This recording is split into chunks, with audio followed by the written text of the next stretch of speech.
Semua hamba Allah punya kewajiban untuk mengingatkan sama umat, walaupun satu ayat, tapi diharapkan supaya yang mendengar itu bisa melihat, maka di samping disampaikan, kita juga harus melaksanakan dulu.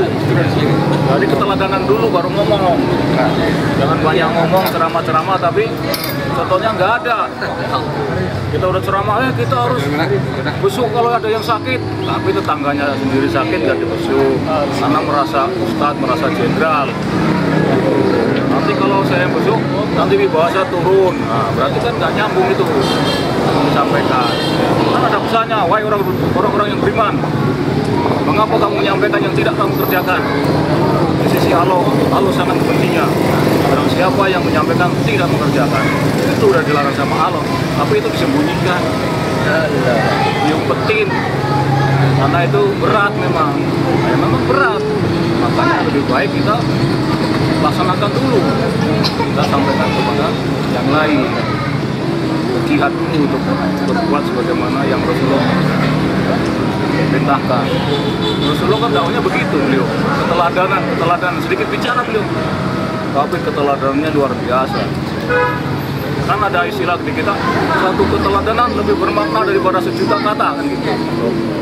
Itu benar adanya, itu benar adanya. Apalagi kita orang timur, kita cenderung kepada keteladanan. Sekarang masalah kebersihan saja nih. Kebersihan sebagian daripada iman, itu sudah tahu dari kecil. Begitu kita makan apa, dibuang sembarangan di jalan-jalan kemana-mana. Tempat sampah sudah ada disiapkan, ditulisi lagi, di sini tempat sampah itu. Kalau udah tahu tempat sampah masih tulis lagi, nggak kebaca juga. Matanya sih baca, hatinya nggak baca. Kemudian kenapa dibuang sembarangan? Kan ada yang nyapu, sudah digaji. Nah, itu kita nggak terasa kita sedang mendolimi yang lain. Tolonglah bantu. Nama tukang sapu itu gajinya nggak seberapa. Pagi-pagi sudah berangkat. Saya pernah ketemu subuhan, sudah nyapu gelap-gelap nggak kelihatan sampahnya. Dia lakukan. Saya datangi jam berapa, bangun jam 4. Baru satu langkah, dua langkah nyapu, belakang sudah ada sampah lagi karena dibuang sama orang. Itu yang pertama dulu, paling tidak buanglah sampah pada tempatnya. Yang kedua, kalau ada sampah diambil. Biasanya kalau kita ambil, kalau ngambil biasanya mikir-mikir, wah nanti kalau ngambil di bawah saya turun. Masa saya jenderal, saya ustadz ngambil sampah, saya pengusaha ngambil sampah, nanti di bawah saya turun. Kan yang perintah Allah cuma suruh menjaga agama Allah, bukan jaga wibawa, bukan jaga jabatan, bukan jaga jabatan. Siapa yang menjaga agama Allah akan dijaganya, bukannya. Kalau beliau sudah melindungi, kekuatan apapun tidak akan mampu menembus. Betul. Tapi kan kita sibuk menjaga itu, capek kita. Makanya banyak ribut sekarang ini. Rebutan ini, rebutan itu, terima, tersinggung, sebagainya karena menjaga wibawa tadi. Salah. Jagalah agama Allah, bukan jaga wibawa kita sendiri. Allah.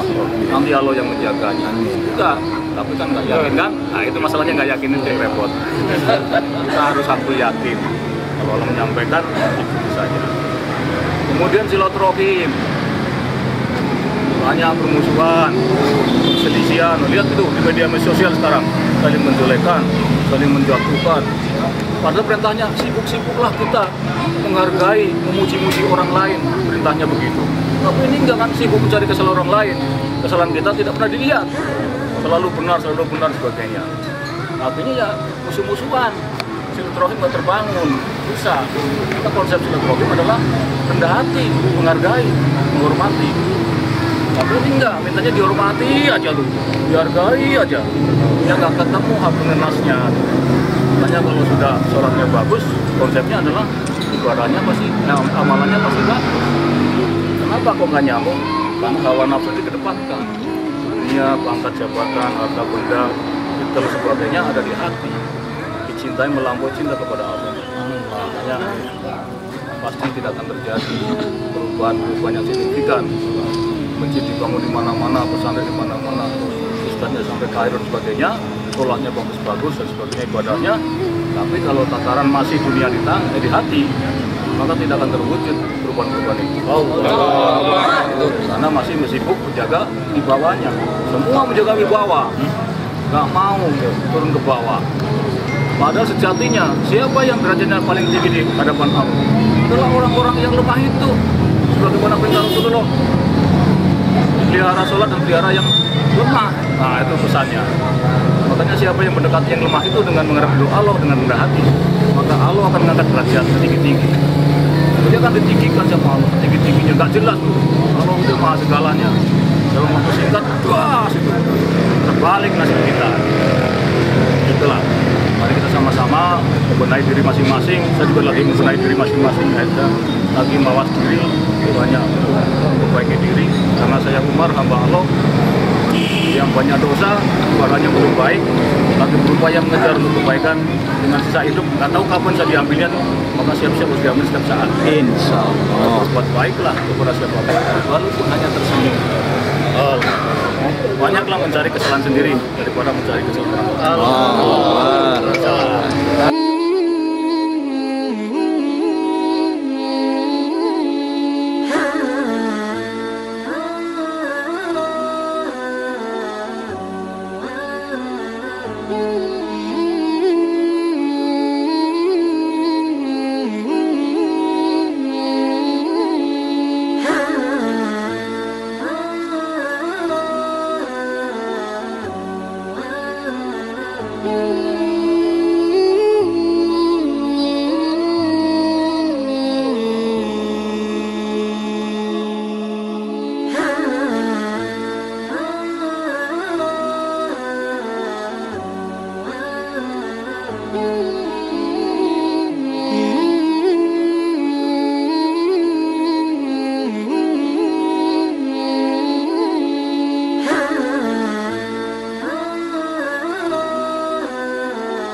Mm-hmm.